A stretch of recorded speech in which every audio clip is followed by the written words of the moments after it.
Knowledge, ज्ञान बहुत ज़रूरी है, मगर उसका इस्तेमाल करने के लिए, उसका पूरी तरह से उपयोग करने के लिए एक सॉलिड बॉडी का होना बहुत ज़रूरी है।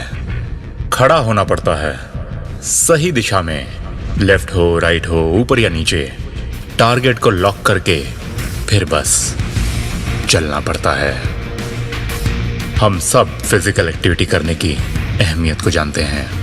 एक्सरसाइज जिम में जाके हो, रनिंग से हो, साइकिलिंग से हो या स्विमिंग से हो, कोई भी एक्टिविटी जो हमारे शरीर को थकाए उसे करना बहुत ज़रूरी है। और ये बात सब जानते हैं, मगर हम में से करते कितने हैं? जानने में और करने में बहुत बड़ा डिफरेंस है।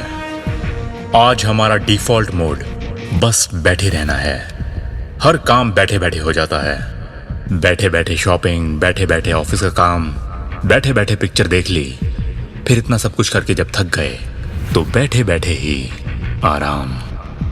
धन्य हो मोबाइल देवता, ये हमें आलसी ही नहीं, हमारी एक पूरी पीढ़ी का चलने का, हंसने का, रोने का, मिलने का और न जाने किन किन हरकतों का ढंग बदल के रख देगा। कभी गर्मी में या ठंड में उस पक्षी को देखा है जो हमारे उसके पास आने पर भी वो उड़ नहीं पाता, वो जख्मी हो या थका हुआ।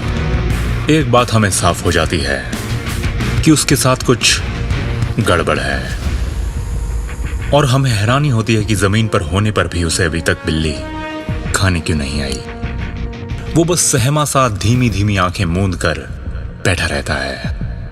और कई बार आप जैसे भले लोग उसकी मदद भी कर देते हैं, लेकिन गौर की बात यह है कि बैठे बैठे शिकार को बिल्ली क्यों छोड़ देती है। वो तो आसान शिकार हुआ ना, बस बैठे बैठे फोन पे खाना ऑर्डर करने की तरह।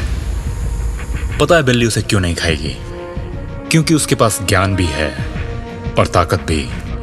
ज्ञान यह है कि उसे पता है कि वो बीमार है, और बीमार खा के वो बीमार ही तो होगी। और ताकत यह है कि भूखी रहकर भी वो कोई दूसरा तंदुरुस्त शिकार पकड़ने का दम रखती है। हम रखते हैं क्या ये दम?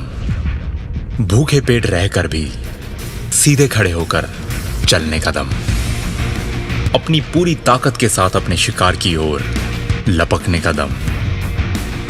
हर रोज कैसे ना कैसे करके ये दिमाग तो तेज होता ही जा रहा है दोस्त, मगर इसको सपोर्ट करने के लिए, इसके सॉफ्टवेयर को बार बार हैंग होने से रोकने के लिए हमें अपने हार्डवेयर को दमदार बनाना पड़ेगा।